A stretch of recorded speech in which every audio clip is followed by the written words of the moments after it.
I did ruin the musical profile of a couple of musicians. Andy Summers was a perfectly credible session player, triple scale.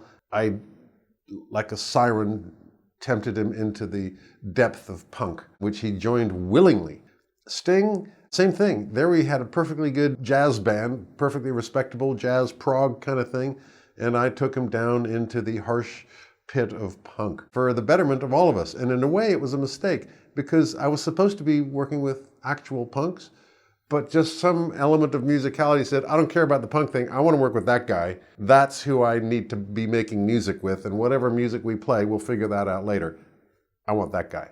Punk was a very surprising thing at the day, and it's kind of hard to appreciate the impact that it had then, which was that hippies, the 60s, long hair, flower power, hippie music, prog music, had been going for 15 years. By the time Sting and I, who were born in the 50s, came up, it was really losing its mojo. It was kind of rancid, it was getting repetitive, it was getting industrialized, it was not of the people, and it was all retread stuff. The 16-year-old kids of the day couldn't relate to prog rock, but suddenly Johnny Rotten and The Clash and the Pistols and the Damned start making music that is just blatantly aggressive, no flower power in The Clash, just resonated. And the fact that it resonated with the scene, and we were too late for that, but look at this bubbling up underneath us, very tempting. So we jumped on that. We decided to be big sharks amongst the minnows.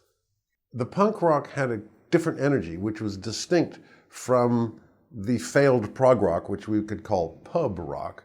And there were a lot of these pub bands that were playing in those same places, and I won't mention any names, but they even had kind of punkish followings, even though they were still A, E, and D chords played with a backbeat and the same kind of formula. But The Clash, the Damned, and the Pistols stood out.